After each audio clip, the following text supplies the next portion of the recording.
A1 music present. पापा के तू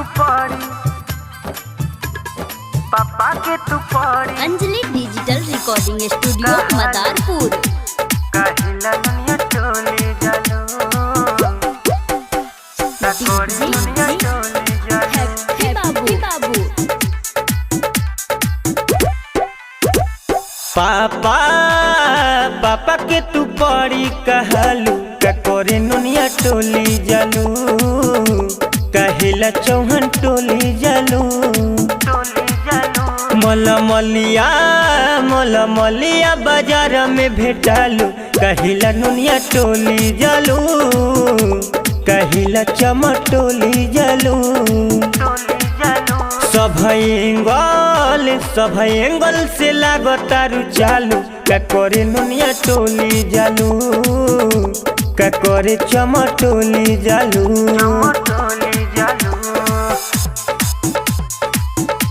ककोरे चमटोली जालो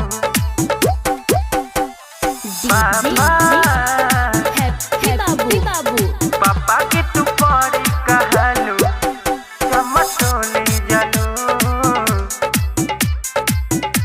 काहिला चमटोली जालो अहिरा ऐठत बावे आ बैठत बावे कि तहरा फेरा में चमरा चमकल बावे आ बमकल बावे बुलावे तोहे डेरा में। अरे बच के रहा ये करे जा। अहिरा ऐठत बावे आ बैठत बावे कि तहरा फेरा में चमरा चमकल बावे आ बमकल बावे बुलावे तोहे डेरा में। शर्म के सब धन खालू ककोरे शर्मा टोली जालू ककोरे नुनिया टोली जालू भीतरे तू खा के मोटालू ककोरे नुनिया टोली जालू कहिला चमटोली जालू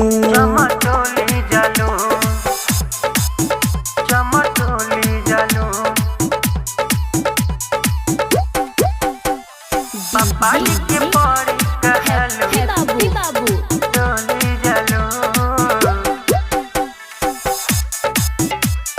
पापा जी के पड़ी ओही टोली जालो गैलू गोटाई गोरी मोटाई गोरी की रोज आना जाना से मजा उठाला तू आके अबोरा बिछा के हे अर्जुन दीवाना से। अरे गुलगापा तक खा के गाल फुला ले लू ये करे जा।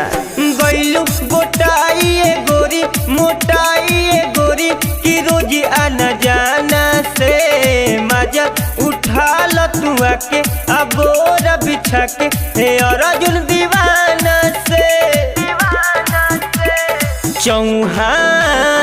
चौहान से बन जानी चालू ककोरे ओही टोली जालू ककोरे बबुआन टोली जालू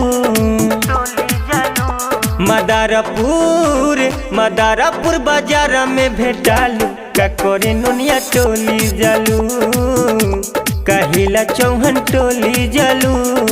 Anjali digital recording studio Madarpur.